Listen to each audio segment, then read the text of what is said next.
സ്വാഗതം. നമ്മളിന്ന് ക്രിക്കറ്റ് എന്ന കളിയുടെ ഉള്ളറകളിലേക്കൊന്ന് ഇറങ്ങിച്ചെല്ലുകയാണ്. പക്ഷേ കളിക്കാരുടെ തന്ത്രങ്ങളോ റെക്കോർഡുകളോ അല്ല, മറിച്ച് ഈ കളിയെ ഇത്ര ആവേശഭരിതമാക്കുന്ന ശാസ്ത്രമാണ് നമ്മുടെ വിഷയം. അപ്പോൾ നിങ്ങളുടെ കയ്യിലുള്ള ആ ലേഖനങ്ങളും കുറിപ്പുകളും ഒക്കെ വെച്ച് ഒരു പേസ് ബൗളർ എങ്ങനെയാണ് പന്ത് വായുവിൽ വളയ്ക്കുന്നത്, ആ ഒരു മാന്ത്രികതയ്ക്ക് പിന്നിലെ ഭൗതികശാസ്ത്രം, പിന്നെ പിച്ചിന്റെ സ്വഭാവം എങ്ങനെ കളിയെ മാറ്റുന്നു, ബാറ്റിൽ പന്ത് തട്ടുമ്പോൾ എന്താണ് സംഭവിക്കുന്നത്, അമ്പയറെ സഹായിക്കുന്ന ഈ പുതിയ ടെക്നോളജികൾ, ഹോക്കൈ, അങ്ങനെയുള്ള കാര്യങ്ങൾ, ഇതെല്ലാം നമുക്കൊന്ന് ലളിതമായി പൊളിച്ചെടുക്കാം.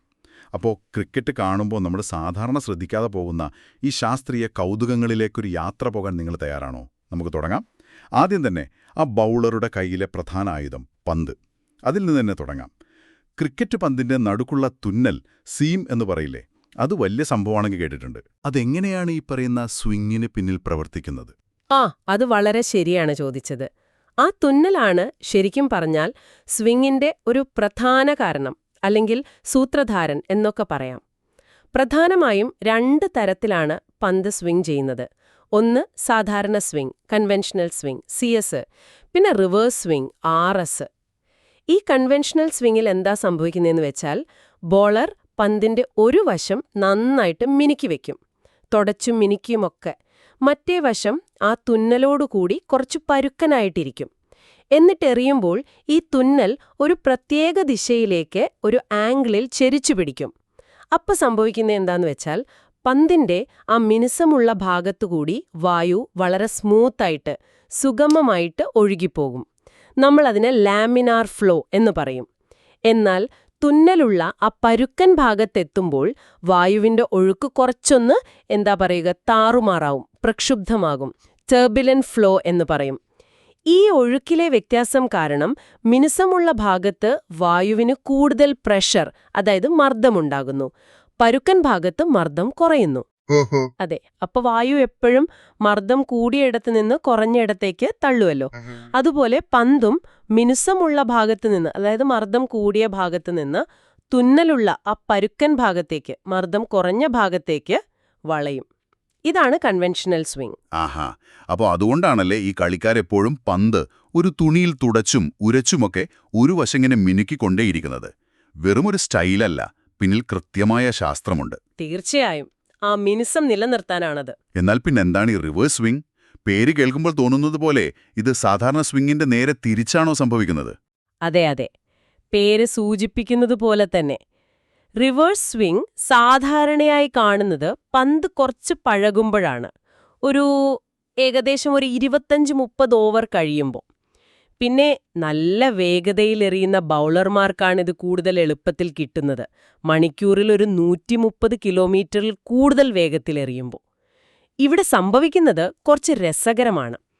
പന്ത് പഴകുമ്പോൾ നമ്മൾ നേരത്തെ മിനുക്കി വെച്ച വശമില്ലേ, അത് സ്വാഭാവികമായ തേയ്മാനം വന്ന് അതും കുറച്ചു പരുക്കനായി തുടങ്ങും. ശരിയാണ്. അപ്പോൾ നേരത്തെ പറഞ്ഞതിന്റെ നേരെ വിപരീതം സംഭവിക്കാൻ തുടങ്ങും. തുന്നലുള്ള ഭാഗത്തേക്കാൾ കൂടുതൽ പ്രശ്നക്കാരൻ ചിലപ്പോ ഈ തേഞ്ഞ മിനുസമില്ലാതായ വശമായിരിക്കും. അവിടെ വായുവിന്റെ ഒഴുക്ക് കൂടുതൽ താറുമാറാകുന്നു. ഫലത്തിൽ ആ പ്രഷർ ഡിഫറൻസ്, മർദ്ദവ്യത്യാസം നേരെ തിരിയുന്നു. പന്തിപ്പോൾ മിനുസമില്ലാത്ത ആ പരുക്കനായ വശത്തേക്ക് സ്വിംഗ് ചെയ്യാൻ തുടങ്ങും. അതായത് കൺവെൻഷണൽ സ്വിങ്ങിൽ എങ്ങോട്ടാണോ വളഞ്ഞത് അതിന്റെ നേരെ ഓപ്പോസിറ്റ് ദിശയിലേക്ക്. അതാണ് റിവേഴ്സ് സ്വിംഗ്. കൊള്ളാം. പന്ത് ഒരുപാട് പഴകിയാൽ, ചിലപ്പോൾ അത്ര വേഗതയില്ലാതെ എറിഞ്ഞാൽ പോലും റിവേഴ്സ് സ്വിംഗ് കിട്ടും. അതുകൊണ്ടാണ് ചില പിച്ചുകളിൽ, പ്രത്യേകിച്ച് പാകിസ്ഥാനിലേക്ക് പോലെ നല്ല ഉണങ്ങിയ പിച്ചുകളിൽ, പന്ത് പെട്ടെന്ന് പരുക്കനാകുമ്പോൾ റിവേഴ്സ് സ്വിംഗ് ഒരു പ്രധാന ആയുധമാകുന്നത്. ഇത് ശരിക്കും ഭയങ്കര ഇൻട്രസ്റ്റിംഗ് ആണല്ലോ. ഒരേ പന്ത്, ഒരേ തുന്നൽ, പക്ഷേ അതിന്റെ അവസ്ഥ മാറുമ്പോൾ സ്വിംഗ് നേരെ തിരിയുന്നു. ഇത് ബൗളർ എങ്ങനെയാണ് കൃത്യമായി നിയന്ത്രിക്കുന്നത്? ചുമ്മാ എറിഞ്ഞാൽ ഇങ്ങനെ സ്വിംഗ് ആകുമോ? ഇല്ലില്ല, അവിടെയാണ് ബൗളറുടെ കഴിവ് വരുന്നത്. പന്തെറിയുമ്പോൾ കൊടുക്കുന്ന ആ ബാക്ക് സ്പിൻ, അതായത് പന്ത് പുറകിലേക്ക് ചെറുതായി കറക്കുന്നത് വളരെ പ്രധാനമാണ്. ഇതെന്തിനാണെന്ന് വെച്ചാൽ, ആ പന്തിന്റെ തുന്നൽ, സീം, വായുവിൽ ഒരേ ദിശയിൽ തന്നെ അതിന്റെ ഓറിയന്റേഷൻ മാറാതെ സ്റ്റേബിളായി നിർത്താൻ സഹായിക്കും. ആംഗുലർ മൊമെന്റം എന്ന് പറയും. തുന്നലിങ്ങനെ അങ്ങോട്ടും ഇങ്ങോട്ടും ആടിയുലഞ്ഞ് വോബ്ലിംഗ് സീം പോയാൽ സ്വിംഗ് ശരിക്ക് കിട്ടില്ല. പിന്നെ ഇൻസ്വിംഗർ എരിയണമെങ്കിൽ തുന്നൽ ചെറുതായി ബാറ്റ്സ്മാനിലേക്ക് ചെരിച്ചു പിടിക്കും. ഔട്ട് സ്വിംഗർ ആണെങ്കിൽ പുറത്തേക്ക് ചെരിക്കും. അതനുസരിച്ച് ഏതു വശമാണ് മിനുസമുള്ളത്, ഏതാണ് പരുക്കൻ എന്നതും ക്രമീകരിക്കും. മനസ്സിലായി. ഈ പന്തിന്റെയും ബൗളറുടെയും കളിക്കിടയിൽ പിച്ചും ഒരു പ്രധാന കഥാപാത്രം ആണല്ലോ അല്ലേ? ഓ, തീർച്ചയായും. അപ്പൊ ഈ പറയുന്ന സ്വിങ്ങിനെയും പന്തിന്റെ ബൗൺസിനെയുമൊക്കെ ഒരു നല്ല കട്ടിയുള്ള ഉണങ്ങിയ പിച്ചും അതുപോലെ നല്ല നനഞ്ഞ പുല്ലുള്ള പച്ചപ്പുള്ള പിച്ചും എങ്ങനെയാണ് വ്യത്യസ്തമായി സ്വാധീനിക്കുന്നത്? തീർച്ചയായും പിച്ചിന് വലിയ പങ്കുണ്ട്. പ്രധാനമായും 2 കാര്യങ്ങളിലാണ് വ്യത്യാസം വരുന്നത്. 1 പന്തിന്റെ ബൗൺസ്, 2 പന്തിന്റെ തേയ്മാനം, അതുവഴിയുള്ള സ്വിംഗ്. ഇപ്പോ നല്ല കട്ടിയുള്ള ഉണങ്ങിയ പിച്ചാണെന്ന് കരുതുക. ഒരു കോൺക്രീറ്റ് പോലെ. അവിടെ പന്ത് കുത്തുമ്പോൾ ഒരു കല്ലിൽ തട്ടുന്ന പോലെ ആയിരിക്കും. അതുകൊണ്ട് പന്ത് നന്നായി പൊങ്ങിവരും, നല്ല ബൗൺസ് കിട്ടും. എന്നാൽ നല്ല നനഞ്ഞ ഈർപ്പമുള്ള അല്ലെങ്കിൽ പുല്ലുള്ള പിച്ച്, ഗ്രീൻ ടോപ്പ് എന്ന് പറയില്ലേ, അവിടെ ഈ ഈർപ്പവും പുല്ലുമൊക്കെ ഒരു കുഷൻ പോലെ അല്ലെങ്കിൽ ഒരു സ്പോഞ്ച് പോലെ പ്രവർത്തിക്കും. അത് പന്തിടിക്കുമ്പോഴുണ്ടാകുന്ന ഊർജം കുറച്ചങ്ങ് വലിച്ചെടുക്കും. അപ്പൊ ബൗൺസ് അത്ര കിട്ടില്ല, കുറവായിരിക്കും. ശരി ശരി. ഇനി സ്വിങ്ങിന്റെ കാര്യമെടുത്താൽ കട്ടിയുള്ള ഉണങ്ങിയ പിച്ച് പന്തിനെ വളരെ പെട്ടെന്ന് പരുക്കനാക്കും, തേയ്മാനം കൂട്ടും. അതുകൊണ്ട് അവിടെ റിവേഴ്സ് സ്വിംഗ് കിട്ടാനുള്ള സാധ്യത നേരത്തെയാകും. കൂടുതൽ സമയം റിവേഴ്സ് സ്വിംഗ് എറിയാൻ പറ്റിയേക്കും. നേരെ മറിച്ച് നനഞ്ഞ പുല്ലുള്ള പിച്ചാണെങ്കിൽ അത് പന്തിന്റെ ആ മിനുസം, ആ ഷൈനി സൈഡ് കൂടുതൽ നേരം നിലനിർത്താൻ സഹായിക്കും. അപ്പോ അവിടെ കൺവെൻഷണൽ സ്വിങ്ങിനാണ് സാധ്യത കൂടുതൽ നേരത്തേക്ക്. അന്തരീക്ഷത്തിലെ ഈർപ്പം, ഹ്യൂമിഡിറ്റി നേരിട്ട് സ്വിങ്ങിനെ എത്രത്തോളം ബാധിക്കുമെന്നതിൽ ചില തർക്കങ്ങളൊക്കെയുണ്ട്. എന്നാലും പൊതുവെ നനഞ്ഞ കാലാവസ്ഥയും നനഞ്ഞ പിച്ചും കൺവെൻഷണൽ സ്വിങ്ങിന് അനുകൂലമായൊരു സാഹചര്യം ഒരുക്കുമെന്നത് അത് ശരിയാണ്. അപ്പോ ഈ കളി പുരോഗമിച്ച് ദിവസത്തിന്റെ അവസാനമാകുമ്പോഴേക്കും അല്ലെങ്കിൽ കൂടുതൽ ഓവറുകൾ കഴിയുമ്പോഴേക്കും പന്ത് കൂടുതൽ സ്വിംഗ് ചെയ്യുമെന്നൊക്കെ നമ്മൾ കേൾക്കാറില്ലേ? അത് പ്രധാനമായും ഈ പന്ത് പഴകുന്നതുകൊണ്ടുള്ള റിവേഴ്സ് സ്വിങ്ങിന്റെ സാധ്യത കൂടുന്നതാണോ കാരണം? അതെ, പ്രധാനമായും അതാണ് കാരണം. സമയം പോകുന്തോറും, ഓവറുകൾ കൂടുന്തോറും പന്ത് കൂടുതൽ തേയ്മാനം വരും, കൂടുതൽ പരുക്കനാകും. നമ്മൾ നേരത്തെ പറഞ്ഞല്ലോ, പന്ത് കൂടുതൽ പരുക്കനായാൽ റിവേഴ്സ് സ്വിംഗ് കിട്ടാൻ അത്ര വലിയ വേഗതയുടെ ആവശ്യമില്ല, കുറഞ്ഞ വേഗത മതി. അതുകൊണ്ട് ദിവസത്തിന്റെ അവസാനത്തില് പന്ത് നന്നായി പഴകിക്കഴിയുമ്പോൾ റിവേഴ്സ് സ്വിംഗ് കൂടുതൽ എളുപ്പത്തിൽ കിട്ടാനുള്ള സാധ്യതയുണ്ട്. സ്പിൻ ബോളിംഗിന്റെ കാര്യം കുറച്ചുകൂടി വ്യത്യാസമുണ്ട്. അത് പിച്ചിന്റെ സ്വഭാവം, പിച്ചിലെ പൊട്ടലുകൾ, പിന്നെ മാഗ്നസ് എഫക്റ്റ് ഇതിനെയൊക്കെ ആശ്രയിച്ചിരിക്കും. സമയത്തിന് നേരിട്ട് ഒരു വലിയ പങ്കില്ലെങ്കിലും പകൽ സമയത്ത് ചൂട് കൂടുമ്പോൾ പിച്ചിലെ ഈർപ്പം വറ്റാം, അത് സ്പിന്നിനെ സഹായിച്ചേക്കാം. അതുപോലെ അന്തരീക്ഷത്തിലെ ചില മാറ്റങ്ങളും സ്വിങ്ങിനെ ചെറുതായി സ്വാധീനിച്ചേക്കാം. അതെങ്ങനെ? ഇപ്പോ നല്ല വെയിലുള്ളൊരു ദിവസമാണെന്ന് കരുതുക.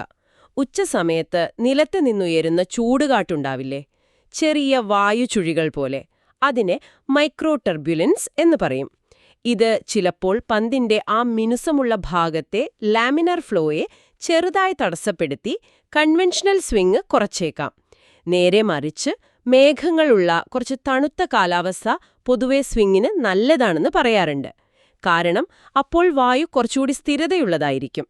പിന്നെ ഈ ഡേ നൈറ്റ് മാച്ചുകളിൽ സന്ധ്യാസമയത്ത്, ട്വൈലൈറ്റ് എന്ന് പറയില്ലേ, ആ സമയത്ത് അന്തരീക്ഷം പെട്ടെന്ന് ശാന്തമാകുമ്പോൾ പിങ്ക് പന്തിൽ നല്ല സ്വിംഗ് കിട്ടാറുണ്ട് എന്നും ചില നിരീക്ഷണങ്ങളുണ്ട്. കൊള്ളാം. നിങ്ങൾ ഈ സംസാരത്തിനിടയിൽ മാഗ്നസ് പ്രഭാവം അല്ലെങ്കിൽ മാഗ്നസ് എഫക്റ്റ് എന്ന് നേരത്തെ സൂചിപ്പിച്ചു. അതെന്താണ് സംഭവം? നമ്മൾ ഇത്രയും നേരം സംസാരിച്ച ഈ കൺവെൻഷണൽ റിവേഴ്സ് സ്വിംഗിൽ നിന്ന് അതിന് വ്യത്യാസമുണ്ടോ? നല്ല ചോദ്യമാണ്. തീർച്ചയായും വ്യത്യാസമുണ്ട്. മാഗ്നസ് പ്രഭാവം എന്ന് പറയുന്നത് ഇപ്പോൾ കറങ്ങിക്കൊണ്ടിരിക്കുന്ന ഒരു വസ്തു, അതൊരു പന്താവാം, അത് വായുവിലൂടെയോ അല്ലെങ്കിൽ വെള്ളത്തിലൂടെയോ പോകുമ്പോൾ ആ കറക്കം കാരണം വായു അതിനെ ഒരു വശത്തേക്ക് തള്ളുന്ന ഒരു പ്രതിഭാസമാണ്. സിമ്പിളായി പറഞ്ഞാൽ ഫുട്ബോളിൽ കളിക്കാർ പന്ത് വളച്ചടിക്കുന്നില്ലേ ഫ്രീ കിക്കൊക്കെ എടുക്കുമ്പോൾ, അതുപോലെ ടെന്നീസിലെ ടോപ്പ് സ്പിൻ ഷോട്ടുകൾ ഇടുമ്പോൾ പന്ത് പെട്ടെന്ന് താഴേക്ക് ഡിപ്പ് ചെയ്യുന്നത് കണ്ടിട്ടില്ലേ? ഉണ്ട്. അതൊക്കെ ഈ മാഗ്നസ് പ്രഭാവം കൊണ്ടാണ്. പന്ത് കറങ്ങുമ്പോൾ അതിന്റെ ഒരു വശത്തു വായു വേഗത്തിലും മറ്റേ വശത്ത് കുറച്ച് പതുക്കെയും ഒഴുകും. ഈ വേഗതാ വ്യത്യാസം ഒരു മർദ്ദവ്യത്യാസം ഉണ്ടാക്കും. അത് പന്തിനെ ആ കുറഞ്ഞ മർദ്ദമുള്ള ഭാഗത്തേക്ക് വളയ്ക്കും. ക്രിക്കറ്റില് സ്പിൻ ബോളർമാർ പന്ത് നന്നായി കറക്കി വിടുമ്പോൾ ഈ മാഗ്നസ് പ്രഭാവം പന്തിന്റെ സഞ്ചാരപാതയെ വായുവിൽ വെച്ചു വളയ്ക്കാൻ സഹായിക്കും.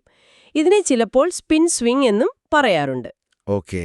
പക്ഷേ നമ്മൾ നേരത്തെ വിശദീകരിച്ച കൺവെൻഷണൽ സ്വിങ്ങും റിവേഴ്സ് സ്വിങ്ങും അതിന് കാരണം പ്രധാനമായും പന്തിന്റെ തുന്നലും പിന്നെ പന്തിന്റെ ഒരു വശം മിനുസമുള്ളതും മറ്റേ വശം പരുക്കനായതും കാരണം വായുവിന്റെ ഒഴുക്കിലുണ്ടാകുന്ന വ്യത്യാസവുമാണ്. അസിമെട്രിക് ബൗണ്ടറി ലെയർ സെപ്പറേഷൻ എന്ന് പറയും.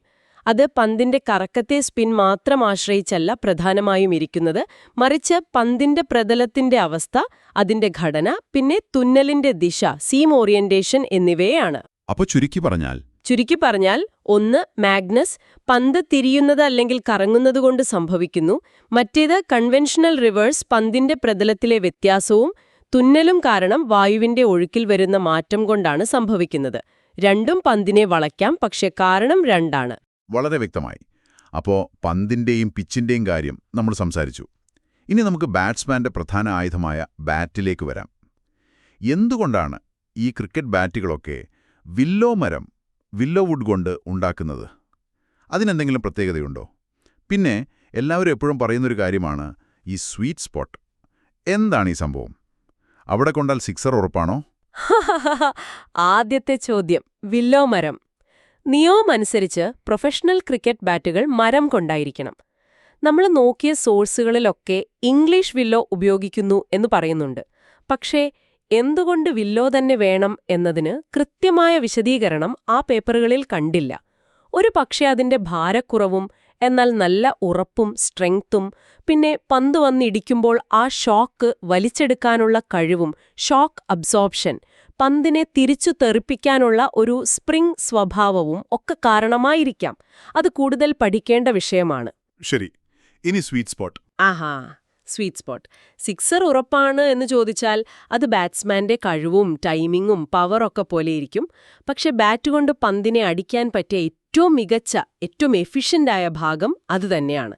സ്വീറ്റ് സ്പോട്ട് എന്ന് പറഞ്ഞാൽ ബാറ്റിൽ പന്ത് തട്ടുമ്പോൾ ഏറ്റവും കുറഞ്ഞ ഊർജം നഷ്ടപ്പെട്ട് ഏറ്റവും കൂടുതൽ വേഗതയിൽ ബോൾ എക്സിറ്റ് വെലോസിറ്റി BEV പന്ത് ബാറ്റിൽ നിന്ന് പുറത്തേക്ക് തെറിച്ചു പോകുന്ന ആ ഒരു ഏരിയയാണ്. ഓക്കേ. പന്ത് ബാറ്റിൽ എവിടെ കൊള്ളുന്നു എന്നതിന് പന്ത് തിരിച്ചു പോകുന്ന വേഗതയിൽ ഭയങ്കര പങ്കുണ്ട്. ചിലപ്പോൾ 40-50% വരെ വേഗത വ്യത്യാസം വരാം എവിടെ കൊള്ളുന്നു എന്നതനുസരിച്ച്. സാധാരണയായി ഈ സ്വീറ്റ് സ്പോട്ട് വരുന്നത് ബാറ്റിന്റെ താഴത്തെ അറ്റത്ത് നിന്ന് ഏകദേശം ഒരു 10-20 സെന്റിമീറ്റർ മുകളിലായിട്ടാണ്. പല പഠനങ്ങളിലും ചെറിയ വ്യത്യാസങ്ങൾ കാണാം. ഒരു പഠനത്തിൽ 17.5 സെന്റിമീറ്റർ എന്നും മറ്റൊന്നിൽ 11-നും 17-നും ഇടയിലെന്നും കാണുന്നു. ഏകദേശം ആ ഒരു ഭാഗത്താണ്. ഇതിന് ബാറ്റിന്റെ കമ്പനവുമായിട്ട്, വൈബ്രേഷനുമായിട്ട് ഒരു പ്രധാന ബന്ധമുണ്ട്. അതെങ്ങനെയാണ്? നിങ്ങൾ ശ്രദ്ധിച്ചിട്ടുണ്ടാവും, ബാറ്റിൽ പന്ത് സ്വീറ്റ് സ്പോട്ടിൽ കൊള്ളുമ്പോൾ ബാറ്റ്സ്മാന്റെ കൈയിലേക്ക് ഒരു തരിപ്പ് അഥവാ ഷോക്ക് വരുന്നത് വളരെ കുറവായിരിക്കും. നല്ല ക്ലീൻ ഹിറ്റായിട്ട് തോന്നും. ശരിയാണ്.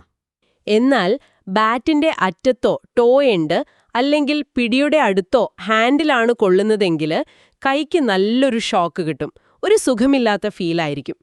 ഈ സ്വീറ്റ് സ്പോട്ട് എന്ന് പറയുന്നത് ബാറ്റിന്റെ സ്വാഭാവികമായ വൈബ്രേഷൻ പാറ്റേണിന്റെ ചില നിശ്ചല ബിന്ദുക്കൾക്ക് നോഡ്സിനിടയിലുള്ള ഭാഗമാണ്. അവിടെ പന്ത് തട്ടുമ്പോൾ ഈ അസുഖകരമായ കുറഞ്ഞ ഫ്രീക്വൻസിയിലുള്ള വൈബ്രേഷനുകൾ അധികം ഉണ്ടാവുന്നില്ല, അല്ലെങ്കിൽ അത് കൈയിലേക്ക് പകരുന്നത് കുറയുന്നു. അപ്പം മാക്സിമം ഊർജം പന്തിലേക്ക് ട്രാൻസ്ഫർ ആവുന്നു, മിനിമം വൈബ്രേഷൻ ബാറ്റ്സ്മാന്റെ കൈയിലേക്ക് വരുന്നു. അതാണ് ആ സ്വീറ്റ് ഫീലിനും പന്തിന്റെ കൂടിയ വേഗതയ്ക്കും കാരണം. കൊള്ളാം. അപ്പോ അതിന് പിന്നിലും നല്ല കിടിലം ഫിസിക്സ് ഉണ്ടല്ലേ? അതെ. ഈ സാങ്കേതിക വിദ്യയുടെ കാര്യം പറഞ്ഞപ്പോഴാണ് ഓർത്തത്. ഇന്നത്തെ കാലത്ത് ക്രിക്കറ്റിൽ അമ്പയർമാർക്ക് തീരുമാനങ്ങൾ എടുക്കാൻ സഹായിക്കാൻ ഒരുപാട് ടെക്നോളജികളുണ്ടല്ലോ. അതിൽ ഏറ്റവും പ്രധാനപ്പെട്ട ഒന്നാണ് ഹോക്കൈ ലെഗ് ബിഫോർ വിക്കറ്റൊക്കെ നോക്കുമ്പോൾ നമ്മൾ കാണാറുണ്ട്. അതെങ്ങനെയാണ് പന്ത് സ്റ്റമ്പിൽ കൊള്ളുമായിരുന്നോ ഇല്ലയോ എന്നൊക്കെ ഇത്ര കൃത്യമായൊരു വരയൊക്കെ വരച്ച് കാണിക്കുന്നത്? ഹോക്കൈ ശരിക്കും പറഞ്ഞാൽ ഒരു മിടുക്കൻ കമ്പ്യൂട്ടർ വിഷൻ സിസ്റ്റമാണ്. ഗ്രൗണ്ടിനു ചുറ്റും പല തന്ത്രപ്രധാനമായ സ്ഥലങ്ങളിലായിട്ട് 6 അതിലധികമോ ഹൈ സ്പീഡ് ക്യാമറകൾ വെച്ചിട്ടുണ്ടാകും. ഈ ക്യാമറകളെല്ലാം പല കോണുകളിൽ നിന്ന് ഒരേ സമയം പന്തിന്റെ ചലനം ഇങ്ങനെ റെക്കോർഡ് ചെയ്തുകൊണ്ടിരിക്കും. ഈ വ്യത്യസ്ത ക്യാമറകളിൽ നിന്നുള്ള ദൃശ്യങ്ങളെ കമ്പ്യൂട്ടർ ഒരുമിച്ച് വിശകലനം ചെയ്യും. ട്രയാങ്കുലേഷൻ എന്ന് പറയുന്ന ഒരു ഗണിതശാസ്ത്ര തത്വം ഉപയോഗിച്ച് കുറഞ്ഞത് 2 ക്യാമറകളിൽ നിന്നുള്ള ഡാറ്റ വെച്ച് ഓരോ മൈക്രോ സെക്കൻഡിലും പന്തിന്റെ കൃത്യമായ ത്രിമാന സ്ഥാനം 3D പൊസിഷൻ കമ്പ്യൂട്ടർ കണക്കുകൂട്ടിയെടുക്കും. ഓക്കെ. അപ്പോ പന്ത് സഞ്ചരിക്കുന്ന മുഴുവൻ പാതയും കമ്പ്യൂട്ടറിന് കിട്ടും. ഇനി പന്ത് ബാറ്റ്സ്മാന്റെ കാലിലോ പാഡിലോ തട്ടി നമ്മുടെ കാഴ്ചയിൽ നിന്ന് മറഞ്ഞാൽ പോലും പ്രശ്നമില്ല. അതിന് തൊട്ടുമുൻപ് വരെ പന്ത് എങ്ങനെയാണ് സഞ്ചരിച്ചത്, അതിന്റെ വേഗത എത്രയായിരുന്നു, വായുവിന്റെ പ്രതിരോധം ഡ്രാഗ് അതിനെ എങ്ങനെ ബാധിച്ചു, ഗുരുത്വാകർഷണം കാരണം അത് താഴേക്കെങ്ങനെ വന്നു, സ്വിംഗ് കൊണ്ടോ സ്പിൻ കൊണ്ടോ വായുവിൽ എന്തെങ്കിലും വളവുണ്ടായോ, മാഗ്നസ് എഫക്റ്റ്, പിച്ചിൽ കുത്തിയപ്പോൾ എങ്ങനെ ബൗൺസ് ചെയ്തു, ഈ ഡേറ്റയെല്ലാം ഉപയോഗിച്ച് ആ തടസ്സം പാഡില്ലായിരുന്നെങ്കിൽ പന്ത് തുടർന്ന് എങ്ങോട്ട് പോകുമായിരുന്നു എന്ന് വളരെ കൃത്യമായി പ്രവചിക്കാൻ ഹോക്കൈ സിസ്റ്റത്തിന് കഴിയും. അങ്ങനെയാണത് സ്റ്റമ്പിൽ കൊള്ളുമായിരുന്നോ എവിടെ കൊള്ളുമായിരുന്നു എന്നൊക്കെ ഗ്രാഫിക്സായി കാണിക്കുന്നത്. ഇത് കൊള്ളാം. അപ്പോ ഹോട്ട്സ്പോട്ട് അത് പേര് സൂചിപ്പിക്കുന്ന പോലെ എന്തെങ്കിലും ചൂടുമായി ബന്ധപ്പെട്ടാണോ പ്രവർത്തിക്കുന്നത്? ഏകദേശം അതെ. ഹോട്ട്സ്പോട്ട് ഉപയോഗിക്കുന്നത് ഇൻഫ്രാറെഡ് തെർമൽ ഇമേജിംഗ് ടെക്നോളജിയാണ്. ഇൻഫ്രാറെഡ് ക്യാമറകൾ. ഇൻഫ്രാറെഡോ? അതെ. നമ്മൾ കൈകൾ ശക്തിയായി കൂട്ടിത്തിരുമിയാൽ കൈ ചൂടാവില്ലേ? അതുപോലെ പന്ത് ബാറ്റിലോ പാഡിലോ ഗ്ലൗവിലോ ഒക്കെ ഉരസുമ്പോൾ ആ ഘർഷണം ഫ്രിക്ഷൻ കാരണം ഉരസുന്ന സ്ഥലത്ത് വളരെ നേരിയ തോതിലൊരു ചൂടുണ്ടാകും. ഒരു മൈന്യൂട്ട് ടെമ്പറേച്ചർ ഡിഫറൻസ്. നമ്മുടെ സാധാരണ കണ്ണുകൾക്കിത് കാണാൻ പറ്റില്ല. പക്ഷേ ഈ ഇൻഫ്രാറെഡ് ക്യാമറകൾക്ക് താപത്തിലുള്ള ഈ ചെറിയ വ്യത്യാസം പോലും തിരിച്ചറിയാൻ സാധിക്കും. ഗ്രൗണ്ടിന്റെ 2 അറ്റത്തും ഈ ഇൻഫ്രാറെഡ് ക്യാമറകൾ വെച്ചിട്ടുണ്ടാകും. അവ നെഗറ്റീവ് ഇമേജ് പോലെയാണ് കാണിക്കുക. അതായത് സാധാരണ എല്ലാം കറുപ്പായിട്ടിരിക്കും. എവിടെയെങ്കിലും ഈ ഘർഷണം കാരണം ചൂടുണ്ടായിട്ടുണ്ടെങ്കിൽ ആ ഭാഗം മാത്രം ആ ചിത്രത്തിൽ ഒരു വെളുത്ത തിളക്കമുള്ള പൊട്ടുപോലെ ബ്രൈറ്റ് സ്പോട്ട് തെളിഞ്ഞുവരും. അപ്പോൾ പന്ത് ബാറ്റിൽ തട്ടിയോ അതോ പാഡിൽ മാത്രമാണോ കൊണ്ടത് അല്ലെങ്കിൽ ഗ്ലൗവിൽ ഉരസിയോ എന്നൊക്കെ കൃത്യമായി മനസ്സിലാക്കാൻ ഇത് സഹായിക്കും. പ്രത്യേകിച്ചും വളരെ നേരിയ എഡ്ജുകൾ, ഫെയിന്റ് എഡ്ജുകൾ കണ്ടുപിടിക്കാൻ ഇത് വളരെ ഉപകാരപ്രദമാണ്. മനസ്സിലായി. ഇനി അടുത്ത ടെക്നോളജി നമ്മൾ എഡ്ജുണ്ടോ എന്ന് നോക്കാൻ ഉപയോഗിക്കുന്ന സ്നിക്കോമീറ്റർ അല്ലെങ്കിൽ അൾട്രാ എഡ്ജ്. ഇത് ശബ്ദം കേട്ടിട്ടാണോ ബാറ്റിൽ കൊണ്ടോ ഇല്ലയോ എന്ന് കണ്ടുപിടിക്കുന്നത്? അതെ, ഇത് സൗണ്ട് അനാലിസിസ് ടെക്നോളജിയാണ്. ശബ്ദ തരംഗങ്ങളെ വിശകലനം ചെയ്യുകയാണ് ചെയ്യുന്നത്. സ്റ്റമ്പുകളിൽ സാധാരണയായി വിക്കറ്റ് കീപ്പർക്ക് അടുത്തുള്ള മിഡിൽ സ്റ്റമ്പിലോ മറ്റോ വളരെ സെൻസിറ്റീവായ ഒരു മൈക്രോഫോൺ ഘടിപ്പിച്ചിട്ടുണ്ടാവും. ഇപ്പോൾ പന്ത് ബാറ്റിൽ, അതായത് മരത്തിൽ ഉരസുമ്പോഴുണ്ടാകുന്ന ശബ്ദത്തിനൊരു പ്രത്യേക സ്വഭാവമുണ്ട്. അത് സാധാരണയായി വളരെ നേരിയ ഉയർന്ന ആവൃത്തിയിലുള്ള ഹൈ ഫ്രീക്വൻസി ഒരു ക്ലിക്ക് അല്ലെങ്കിൽ സ്നിക്ക് പോലത്തെ ശബ്ദമായിരിക്കും. എന്നാൽ പന്ത് പാഡിലോ ഗ്ലൗവിലോ അല്ലെങ്കിൽ ബാറ്റ്സ്മാന്റെ ശരീരത്തിലോ ഷൂസിലോ ഒക്കെ തട്ടുമ്പോൾ ഉണ്ടാകുന്ന ശബ്ദം വേറെ തരത്തിലുള്ളതാണ്. അത് കുറച്ചുകൂടി താഴ്ന്ന ആവൃത്തിയിലുള്ള ലോ ഫ്രീക്വൻസി ഒരു തട്ട് പോലത്തെ ശബ്ദമായിരിക്കും. ഓക്കെ. ഈ സ്നിക്കോ സിസ്റ്റം എന്ത് ചെയ്യുമെന്ന് വെച്ചാൽ ഈ മൈക്രോഫോൺ പിടിച്ചെടുക്കുന്ന എല്ലാ ശബ്ദങ്ങളിൽ നിന്നും ആവശ്യമില്ലാത്ത പശ്ചാത്തല ശബ്ദങ്ങളൊക്കെ, ഇപ്പോൾ കാറ്റ്, കാണികളുടെ ഒച്ചപ്പാട്, അതൊക്കെ ഫിൽട്ടർ ചെയ്ത് കളഞ്ഞിട്ട് പന്ത് എവിടെയെങ്കിലും തട്ടുമ്പോൾ ഉണ്ടാകുന്ന ആ സൗണ്ട് സിഗ്നലിനെ മാത്രം വേർതിരിച്ചെടുക്കും. എന്നിട്ട് ഈ ശബ്ദ തരംഗത്തെ ഒരു ഗ്രാഫ് പോലെ ഒരു ഓസിലോസ്കോപ്പ് വേവ് ഫോം ആയിട്ട് സ്ക്രീനിൽ കാണിക്കും. സാധാരണയായി ഇത് സ്ലോ മോഷൻ വീഡിയോ റീപ്ലേയുടെ കൂടെയാണ് കാണിക്കുക. അപ്പോൾ വീഡിയോയിൽ പന്ത് ബാറ്റിന്റെ തൊട്ടടുത്തെത്തുന്ന അതേ നിമിഷം ഈ സൗണ്ട് ഗ്രാഫിൽ പെട്ടെന്നൊരു കൂർത്ത സ്പൈക്ക്, ഷാർപ്പ് സ്പൈക്ക് കാണിക്കുന്നുണ്ടോന്ന് നോക്കും. ആ സ്പൈക്ക് ഉണ്ടെങ്കിൽ അതിന്റെ അർത്ഥം ആ സമയത്ത് ഒരു ഉയർന്ന ഫ്രീക്വൻസിയിലുള്ള ശബ്ദമുണ്ടായിട്ടുണ്ട്. അതായത് പന്ത് ബാറ്റിൽ ഉരസിട്ടുണ്ട് എന്നാണ്. അങ്ങനെയാണ് അമ്പയർമാർ എഡ്ജുണ്ടോ ഇല്ലയോ എന്ന് ഉറപ്പിക്കുന്നത്. വളരെ ക്ലിയർ. അവസാനമായിട്ട് നമ്മൾ ഈ റീപ്ലേകളിലൊക്കെ കാണുന്ന സൂപ്പർ സ്ലോമോ, എങ്ങനെയാണ് ഈ ദൃശ്യങ്ങൾ ഇത്രയധികം പതുക്കെയാക്കി കാണിക്കുന്നത്? അതിന് പിന്നിലെ ശാസ്ത്രം എന്താണ്? അതിന് പിന്നിലെ ഐഡിയ വളരെ സിമ്പിളാണ്. ഒരു സെക്കൻഡിൽ നമ്മൾ സാധാരണ കാണുന്നതിനേക്കാൾ ഒരുപാട് കൂടുതൽ ചിത്രങ്ങൾ, ഫ്രെയിംസ് എടുക്കുക. അതെങ്ങനെ? നമ്മൾ സാധാരണ കാണുന്ന സിനിമയോ TV പരിപാടിയോ ഒക്കെ ഒരു സെക്കൻഡിൽ 24 30 അല്ലെങ്കിൽ 50 60 ഫ്രെയിമുകൾ ഒന്നിനു പുറകെ ഒന്നായി കാണിച്ചിട്ടാണ് ആ ചലനമുണ്ടാക്കുന്നത്. ഫ്രെയിംസ് പെർ സെക്കൻഡ് അഥവാ FPS എന്ന് പറയും. സൂപ്പർ സ്ലോമോ ക്യാമറകൾ ഒരു സെക്കൻഡിൽ 100 കണക്കിന്, ചിലപ്പോൾ 1000കണക്കിന് ഫ്രെയിമുകൾ വരെ റെക്കോർഡ് ചെയ്യും. ഉദാഹരണത്തിന് 9% FPS എന്നുവെച്ചാൽ ഒരു സെക്കൻഡിൽ 960 ചിത്രങ്ങൾ എടുക്കുന്നുണ്ട്. ഓഹ്, ഭയങ്കരം. അപ്പോ ഈ 960 ഫ്രെയിമുകൾ നമ്മൾ സാധാരണ പ്ലേ ചെയ്യുന്ന വേഗതയിൽ, അതായത് സെക്കൻഡിൽ 30 ഫ്രെയിം എന്ന കണക്കിൽ പ്ലേ ചെയ്താൽ ഒരു സെക്കൻഡിൽ നടന്ന ആ സംഭവം മുഴുവൻ കാണിക്കാൻ എത്ര സമയമെടുക്കും? 960 ഹരിക്കണം 30, അതായത് 32 സെക്കൻഡ് എടുക്കും. ശരിയാണ്. അപ്പോ ആ ഒരു സെക്കൻഡിലെ ചലനം 32 സെക്കൻഡ് നീണ്ടു നിൽക്കും. അത്രയും സ്ലോ ആയി നമുക്ക് കാണാൻ പറ്റും. ഇതിന് പക്ഷേ ഭയങ്കര ടെക്നോളജി വേണം. അത്രയും വേഗത്തിൽ ചിത്രങ്ങൾ പകർത്താൻ കഴിവുള്ള ഫാസ്റ്റ് സെൻസറുകൾ വേണം. ഓരോ ചിത്രവും വ്യക്തമായി കിട്ടണമെങ്കിൽ ഷട്ടർ വളരെ കുറഞ്ഞ സമയത്തേക്ക് മാത്രമേ തുറക്കാൻ പാടുള്ളൂ. Very high shutter speed. അപ്പോൾ സെൻസറിലേക്ക് ആവശ്യത്തിന് വെളിച്ചം കിട്ടാൻ ഭയങ്കര ബ്രൈറ്റായ ലൈറ്റിംഗ് വേണം. അതാണ് സ്റ്റേഡിയത്തിലൊക്കെ അത്ര തീവ്രമായ ഫ്ലഡ് ലൈറ്റുകൾ ഉപയോഗിക്കുന്നത്. പിന്നെ ഒരു സെക്കൻഡിൽ ഇത്രയധികം ഹൈ ക്വാളിറ്റി ചിത്രങ്ങൾ എടുക്കുമ്പോൾ ഭീമമായ അളവിൽ ഡേറ്റ ഉണ്ടാകും. അത് സ്റ്റോർ ചെയ്യാനും പ്രോസസ്സ് ചെയ്യാനുമുള്ള കമ്പ്യൂട്ടിംഗ് പവറും ആവശ്യമാണ്. ബൗളറുടെ ആക്ഷൻ, ബാറ്റ്സ്മാന്റെ ഷോട്ട്, ഫീൽഡിംഗിലെ ക്ലോസ് കോളുകൾ, ക്യാച്ചുകൾ, റൺഔട്ടുകൾ ഒക്കെ വളരെ സൂക്ഷ്മമായി പഠിക്കാനും വിശകലനം ചെയ്യാനും ഈ സൂപ്പർ സ്ലോമോ റീപ്ലേകൾ ഒരുപാട് സഹായിക്കും. ആനമായും ഓർക്കേണ്ട കാര്യം എന്താണ്? ക്രിക്കറ്റ് എന്ന് പറയുന്നത് വെറും ബാറ്റും ബോളും കൊണ്ടുള്ളൊരു കളി മാത്രമല്ല. മറിച്ച് അതിൻ്റെ ഓരോ നിമിഷത്തിലും, ഓരോ പന്തെറിയലിലും, ഓരോ ഷോട്ടിലും, എന്തിന് അമ്പയറുടെ തീരുമാനങ്ങളിൽ പോലും അവിശ്വസനീയമായ രീതിയിൽ ശാസ്ത്രം, ഫിസിക്സ് ഒളിഞ്ഞിരിക്കുന്നുണ്ടല്ലേ? തീർച്ചയായും. അത് തന്നെയാണ് കാര്യം. പന്തിലെ ആ ചെറിയ തുന്നലിന് സ്വിങ്ങിന്റെ കാര്യത്തിൽ എത്ര വലിയ പങ്കാണുള്ളത്. സാധാരണ സ്വിങ്ങും റിവേഴ്സ് സ്വിങ്ങും ഉണ്ടാക്കുന്ന ആ ഇരട്ട പങ്ക്, പിച്ചിന്റെ സ്വഭാവം, അതിന്റെ കട്ടിയോ നനവോ, അത് പന്തിന്റെ ബൗൺസിനെയും സ്വിങ്ങിനെയും എങ്ങനെ നിയന്ത്രിക്കുന്നു. പിന്നെ നമ്മൾ കണ്ട സ്വിങ്ങും സ്പിൻ ബൗളിംഗിലെ മാഗ്നസ് പ്രഭാവവും തമ്മിലുള്ള വ്യത്യാസം. ബാറ്റിന്റെ ആ സ്വീറ്റ് സ്പോട്ടിൽ തട്ടിയാൽ എന്തുകൊണ്ട് പന്ത് കൂടുതൽ വേഗത്തിൽ പോകുന്നു, അതിന് പിന്നിലെ വൈബ്രേഷന്റെ ശാസ്ത്രം. അവസാനം നമ്മൾ കണ്ട ഹോക്കായ്, ഹോട്ട്സ്പോട്ട്, സ്നിക്കോ, സൂപ്പർ സ്ലോമോ പോലുള്ള സാങ്കേതിക വിദ്യകൾ, ഇതെല്ലാം ഭൗതികശാസ്ത്രത്തിലെ അടിസ്ഥാന തത്വങ്ങൾ ഉപയോഗിച്ച് കളിയുടെ നിയമങ്ങൾ നടപ്പിലാക്കാനും തീരുമാനങ്ങൾ കൂടുതൽ കൃത്യമാക്കാനും എങ്ങനെ സഹായിക്കുന്നു എന്നതും നമ്മൾ കണ്ടു. അതെ, ഈ കാര്യങ്ങളൊക്കെ അളിഞ്ഞുകൊണ്ട് ഇനി നിങ്ങളൊരു ക്രിക്കറ്റ് മത്സരം കാണുമ്പോൾ ഒരുപക്ഷെ നിങ്ങളുടെ ആ കളി കാണുന്ന രീതി തന്നെ മാറിയേക്കാം.